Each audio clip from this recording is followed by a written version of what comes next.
Ce que je vais vous présenter aujourd'hui devrait être un scandale d'État. Pourtant, vous n'en avez jamais entendu parler. Quelques individus sont en train de mettre en danger la France et le monde dans un silence médiatique assourdissant. Il ne s'agit pas d'une théorie du complot fumeuse. Cela se passe sous nos yeux, mais personne ne prête attention. Tout ce que je vais vous dire dans cette vidéo s'appuie sur des sources sérieuses et a été relu par plusieurs experts. Entre mensonges éhontés, conflits d'intérêts flagrants et déni de démocratie, je vous souhaite la bienvenue dans le merveilleux monde de l'intelligence artificielle en France. Le 19 septembre 2023 aurait pu être un jour anodin où les oiseaux gazouillent et l'herbe pousse, mais il en fut tout autrement. C'est précisément cette date qu'Elisabeth Borne, la première ministre de l'époque, a choisi pour lancer la commission de l'intelligence artificielle. Les 15 membres qui la composent ont reçu un objectif clair: présenter d'ici à 6 mois des propositions concrètes pour adapter la stratégie nationale de la France. C'est ainsi que le 13 mars 2024, un rapport intitulé « IA, notre ambition pour la France » a été rendu au président de la République, Emmanuel Macron. Je ne vais pas y aller par 4 chemins.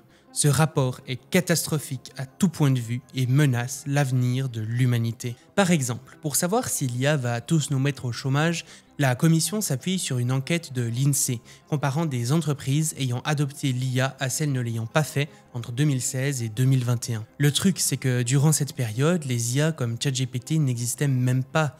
L'adoption de ces nouvelles IA par les entreprises n'aura évidemment pas les mêmes conséquences que l'intégration des IA hyper spécialisées de ces dernières années. En plus, le rapport suppose implicitement que le progrès en IA s'arrêtera au niveau actuel et ignore complètement l'objectif affiché des géants de la tech qui souhaitent créer une intelligence artificielle de niveau humain. Par définition, une telle intelligence artificielle aurait la capacité d'automatiser l'essentiel du travail cognitif dans un premier temps, et manuel à terme. Bien que personne ne puisse prédire quand nous atteindrons l'IA de niveau humain, certains experts pensent qu'elle pourrait arriver dans les prochaines années. Si ces projections s'avéraient exactes, cela impliquerait une automatisation massive et soudaine de l'emploi. Bien qu'il n'y ait pas de consensus sur ces questions, l'existence de telles préoccupations parmi une partie des experts justifierait au moins que le rapport traite explicitement ces scénarios. Mais face à cette incertitude et ces risques, il n'évoque à aucun moment la nécessité d'appliquer un principe de précaution. Il en va de même pour les défis nouveaux et significatifs en matière de cybersécurité. Phishing personnalisé à grande échelle, deepfake convaincant, malware adaptatif, attaque adversariale, extraction de données sensibles, et j'en passe.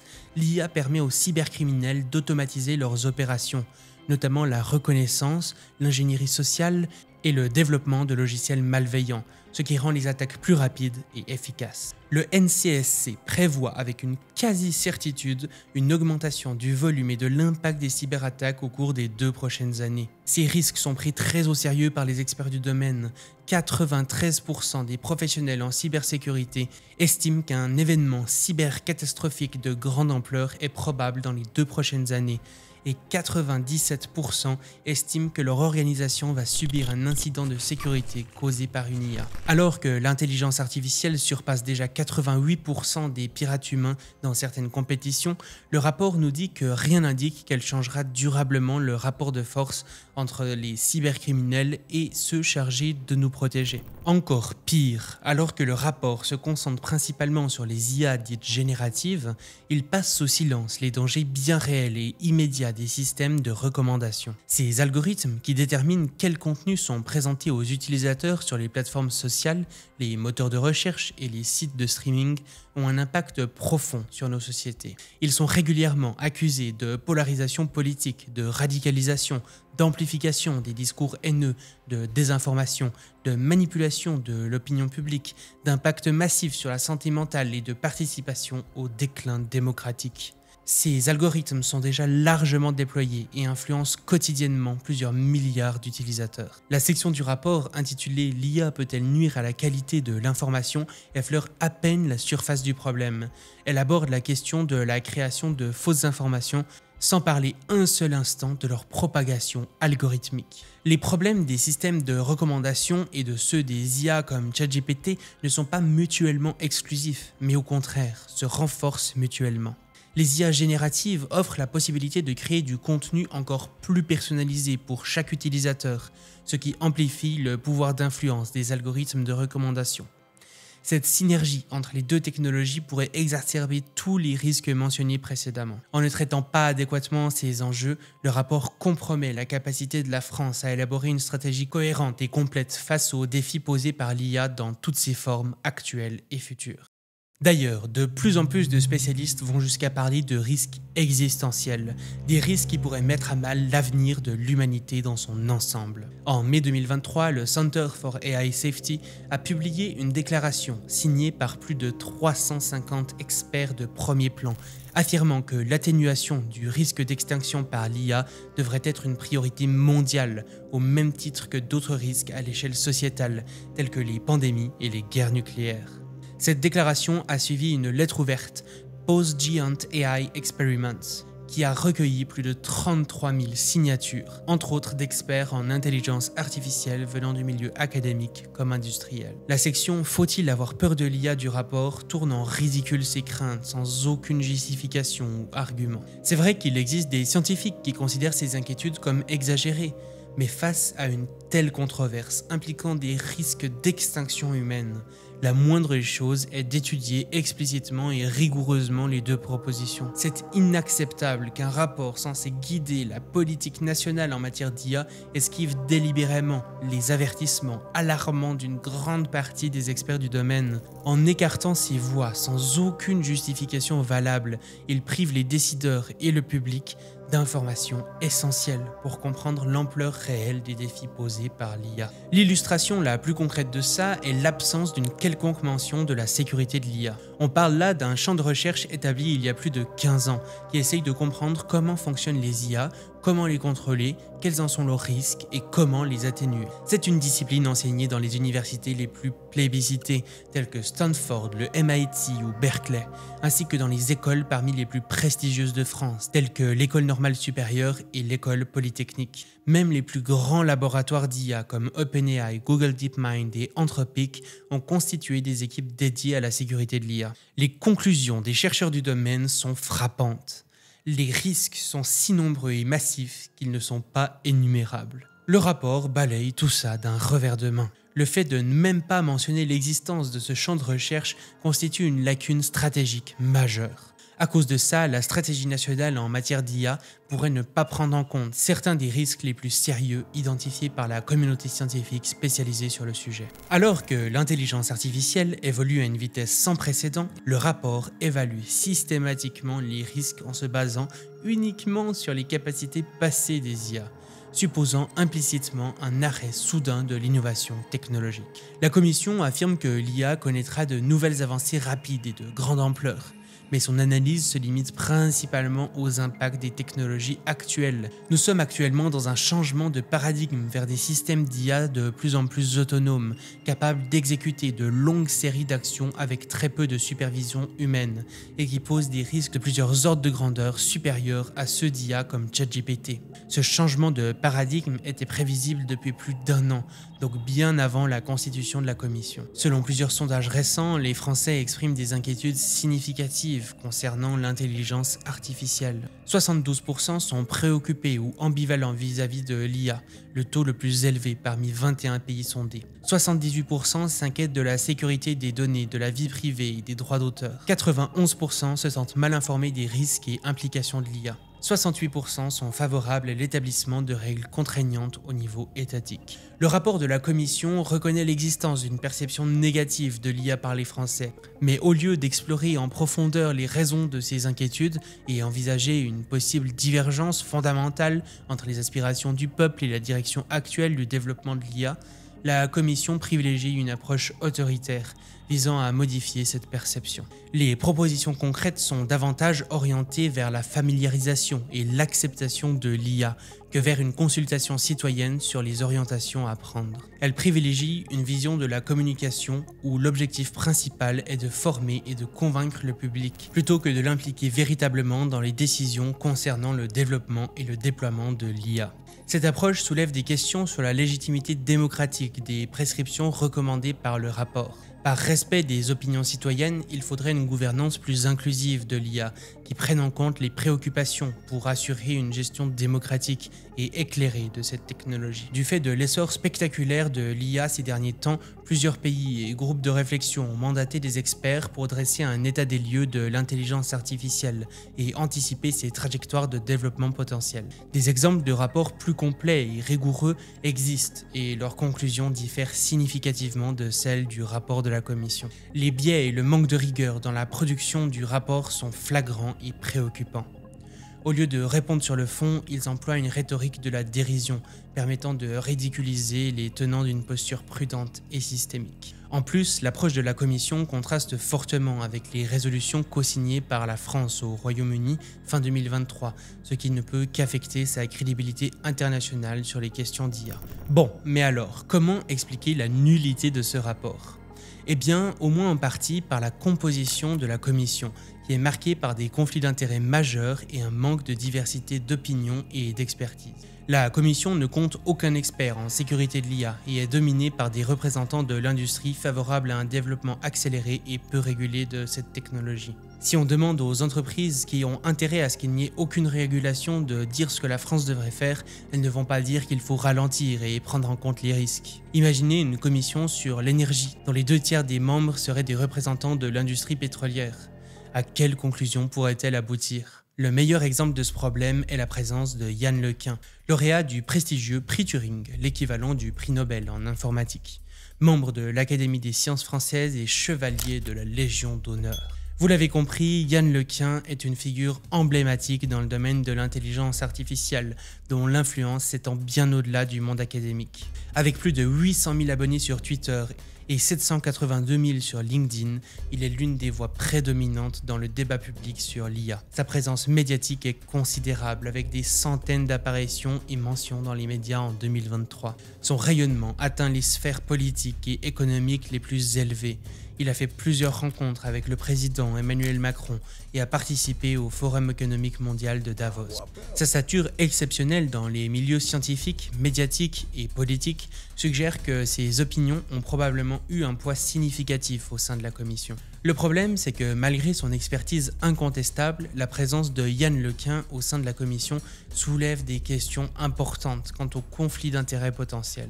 En effet, LeCun occupe actuellement le poste de vice-président et directeur scientifique en IA chez Meta, une entreprise américaine qui a été au cœur de nombreux scandales en éthique de grande ampleur ces dernières années. Exploitation massive des données personnelles de millions d'utilisateurs à des fins de manipulation politique, amplification algorithmique de contenus toxiques et de désinformation, aggravation du problème de santé mentale, particulièrement chez les adolescents, laxisme face au trafic de drogue, d'êtres humains et aux activités mafieuses. Meta a même été accusé par Amnesty International d'avoir contribué au génocide des Rohingyas en Birmanie et à la violence ethnique en Éthiopie, en amplifiant massivement des appels à la violence sur ces plateformes. Meta est une entreprise qui privilégie la croissance et les profits au détriment de la sécurité des utilisateurs et qui dispose d'immenses bases de données et de ressources informatiques. Elle a un intérêt évident à limiter la régulation.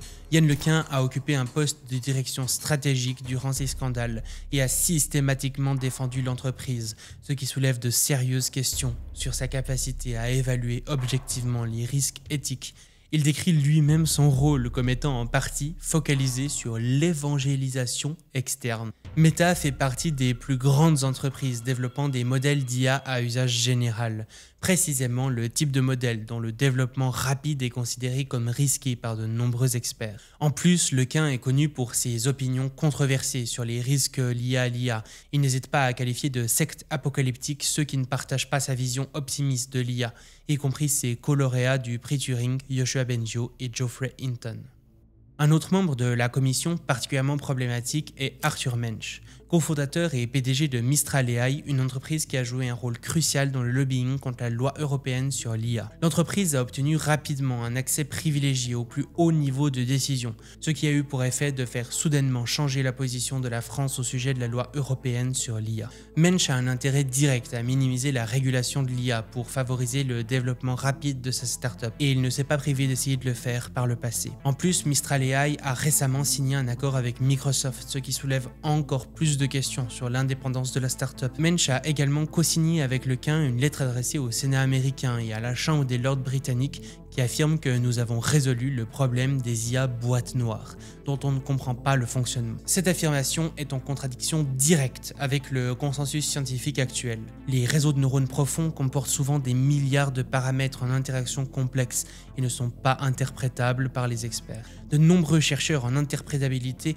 ont vivement critiqué cette affirmation. Martin Casado, l'auteur de la lettre, s'est excusé pour cette déclaration, admettant qu'elle était fausse. Arthur Mensch et Yann Lequin n'ont présenté aucune réponse ou rétraction. Cette déclaration mensongère est utilisée pour soutenir l'idée que les modèles open source sont sans danger, une position qui favorise les intérêts de Meta et Mistral. Pour influencer les plus hauts niveaux de décision, Mistral AI a notamment été aidé par Cédric O, son principal lobbyiste et également membre de la commission. Il présente lui aussi des conflits d'intérêts majeurs. Selon Capital, il a investi dans Mistral AI via son agence de conseil, un investissement valorisé à 23 millions d'euros en décembre 2023. Après avoir défendu des réglementations strictes en tant que secrétaire d'État, Cédric O plaide désormais pour une dérégulation de l'IA, alignant ses positions sur les intérêts de Mistral. Le commissaire européen Thierry Breton a également critiqué cette position, déclarant que Cédric O défendait tout sauf l'intérêt général. Et ça, c'est sans compter sur le fait qu'il est également membre du conseil d'administration d'Artefact,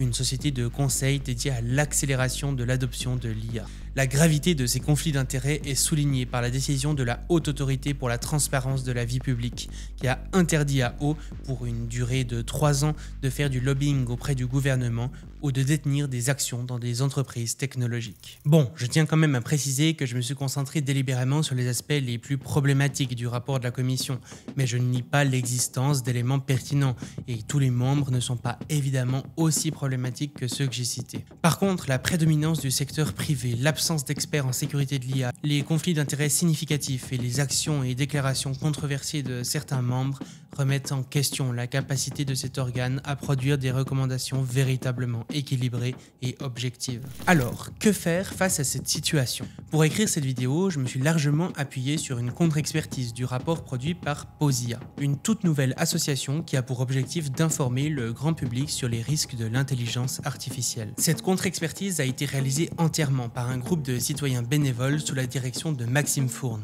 expert en intelligence artificielle.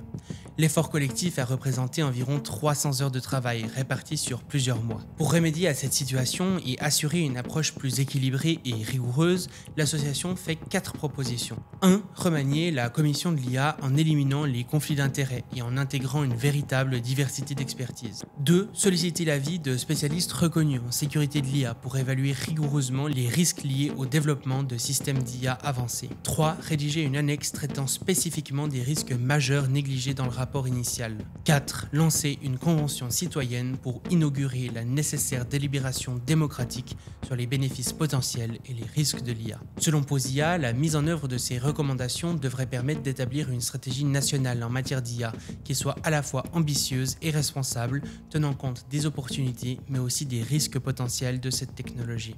Certains diront que tout cela est sans importance, car comme pour tout rapport, son devenir dépendra de ce qu'en retiendra l'exécutif. Depuis le début de son premier mandat, Macron ne fait que lancer ce genre de projet dans tous les sens, pour ensuite faire autrement ou ne rien faire une fois le buzz médiatique passé. Sauf que là, c'est un peu différent. La commission semble avoir été mise en place pour justifier des lignes directrices choisies à l'avance. Par exemple, à l'occasion du lancement de la commission, avant même qu'elle n'ait donné ses résultats, Bruno Le Maire, ministre de l'économie, des finances et de la souveraineté industrielle et numérique, déclarait, je cite, « Il y a 30 ans, nous avons laissé passer la révolution numérique parce que nous nous sommes focalisés sur la régulation en négligeant la conquête technologique. Nous ne pouvons pas nous permettre de laisser passer cette deuxième chance. Dans cette course des nations, la France a des atouts majeurs. Nous devons aller encore plus vite et encore plus loin. Ce comité d'experts va nous aider à bâtir la feuille de route la plus adaptée pour rester l'un des leaders mondiaux dans le domaine. » En réalité, il est donc fort probable que les experts aient été sélectionnés par le gouvernement pour correspondre à cette vision déjà programmée. Les services de l'ancienne première ministre Elisabeth Borne ont contacté Anne Bouvreau, la coprésidente de la commission, en lui disant qu'ils souhaitaient former un comité sur l'IA, qu'ils avaient déjà commencé à y réfléchir et qu'ils avaient déjà un certain nombre de membres. En tant que commission, ils n'ont donc pas le pouvoir de décider de la stratégie française, mais sont probablement désignés parce qu'ils ont des opinions et des intérêts alignés avec une direction stratégique déjà choisie. Leur travail consiste davantage à la définir et à la vendre au grand public. En bref, on demande aux experts ce qu'ils recommandent, ils disent qu'il n'y a pas de problème et qu'on peut y aller à fond sur l'IA. À partir de là, on choisit la politique que l'on souhaite. Les recommandations dans le détail, c'est juste pour faire sérieux. Alors ce n'est qu'une supposition de ma part, mais je pense que l'idée du rapport était surtout de laisser les mains libres au gouvernement pour choisir la politique qu'il veut au moment opportun, tout en s'appuyant sur des experts pour la justifier. Ce qui est intéressant à noter, c'est que cette stratégie préalable est choisie par les gens au gouvernement, à qui Yann Lequin a directement accès. Je ne sais pas si vous vous rendez compte à quel point c'est grave. Yann Lequin est payé des millions par Meta pour pousser leur agenda et affirmer partout qu'il n'y a aucun risque. C'est comme si le PDG de Total était en charge d'élaborer la stratégie de la France en matière de lutte contre le réchauffement climatique. On pourrait se dire que ce n'est pas bien grave, car la France n'est qu'un nain numérique face aux États-Unis et à la Chine. Mais ce serait une grave erreur. En 2021, il y avait 81 laboratoires d'IA en France, le plus grand nombre parmi les pays européens. Mistral AI est valorisé à plusieurs milliards de dollars, et de nouvelles initiatives comme Qtai et H comptent sur la scène mondiale. Des géants de la technologie comme Meta et Google ont installé des laboratoires de pointe en France. Emmanuel Macron a même déclaré la veille de Vivatech que la capitale des Lumières est en train de devenir une capitale de l'intelligence artificielle. Je ne sais pas quelle est la probabilité que la France développe son industrie de l'IA au point de devenir un réel acteur mondial, mais c'est clairement ce qu'elle essaye de faire en ce moment. La stratégie du pays est d'investir davantage dans l'IA et de déréglementer pour que les acteurs étrangers viennent en France. Un autre élément qui rend la France importante est le sommet qui va s'y dérouler les 10 et 11 février 2025. En novembre 2023, le gouvernement britannique a lancé une initiative pionnière en matière de coordination internationale. Un sommet qui a réuni des représentants de nombreux gouvernements et organisations, aboutissant à une déclaration conjointe signée par la France. Par la suite, un second sommet a été organisé en Corée du Sud, et le troisième se déroulera en France. Les sommets précédents ont fait avancer la régulation et la collaboration. Il serait donc terrible que celui-ci prenne une direction opposée. Malheureusement, quelques signes avant-coureurs ne laissent rien présager de bon. Là où le premier sommet au Royaume-Uni s'appelait Sommet sur la sécurité de l'IA et le deuxième en Corée du Sud simplement Sommet sur l'IA, celui en France s'appellera Sommet d'action sur l'IA. En gros, plus les risques augmentent, plus la place accordée à la sécurité dans les sommets diminue. Le sommet français se concentrera sur 5 domaines thématiques, chacun étant dirigé par un envoyé au sommet. Aucun de ces envoyés au sommet ne semble penser que l'IA pourrait poser un risque catastrophique dans les années à venir. La sécurité de l'IA, qui ne devait déjà au départ représenter qu'un sujet sur 5, ne sera finalement même pas abordée. En plus, le sommet sera organisé par le gouvernement, sans vraiment consulter la société civile. Mais bon, c'est typiquement comme ça qu'on fait les choses en France. Un autre point qui fait que la France pourrait devenir un acteur majeur de l'IA est que dans ses interviews, Anne Bouvreau, la coprésidente de la commission, semble très intéressée par la création d'une organisation mondiale sur l'IA. Le texte suggère même une World AI Organization, qui pourrait être installée à Paris et créée lors du sommet international que la France va accueillir début 2025. Évidemment, tout dépendrait de qui dirigerait cette organisation internationale, mais si elle s'aligne avec les positions de la France, elle pourrait devenir une organisation d'analyse des risques à l'échelle mondiale. La France est donc importante, négligée et problématique. Elle a de nombreux laboratoires d'IA et une grande communauté de chercheurs. C'est un acteur clé en Europe et dans le monde. Pourtant, il ne semble pas exagéré de dire que c'est le pays le moins conscient des risques parmi tous ceux qui ont des laboratoires d'IA de pointe. Il y a une énorme disparité de compréhension de la situation entre la France et les autres pays, ce qui l'a conduit à être l'un des derniers pays à ne pas vouloir signer la loi européenne sur l'IA. Certains pensent même que si un traité international était signé par les États-Unis et la Chine, il est possible que la France refuse de l'approuver. Bon, alors, que faire face à tout ce bordel? Déjà, il me semble que l'une des priorités les plus importantes est d'élever le niveau de compréhension de la population sur ces enjeux, notamment en créant du contenu sur ces risques en français, car aujourd'hui, la barrière de la langue semble encore importante. C'est par exemple ce que je prévois de faire grâce à cette chaîne YouTube et à mon podcast. Mon objectif est de créer des contenus compréhensibles par tous sur des sujets pourtant complexes et méconnus. Malheureusement, les coûts de production me limitent encore fortement sur la quantité de contenu que je peux produire. Donc si vous pensez que ce que je fais est important et que vous voulez m'aider à poursuivre cette aventure, les liens vers mes plateformes de financement participatif sont en description. Ensuite, on a vu que le gouvernement français est influencé par des acteurs sceptiques quant au risque de l'IA, qui orientent la politique nationale et internationale vers l'accélération et l'innovation. Étant donné que ces acteurs sceptiques existent également dans d'autres pays, une théorie pour expliquer pourquoi le gouvernement français s'est moins concentré sur les risques de l'IA que le Royaume-Uni par exemple, est l'absence d'acteurs tirant la sonnette d'alarme sur ces risques.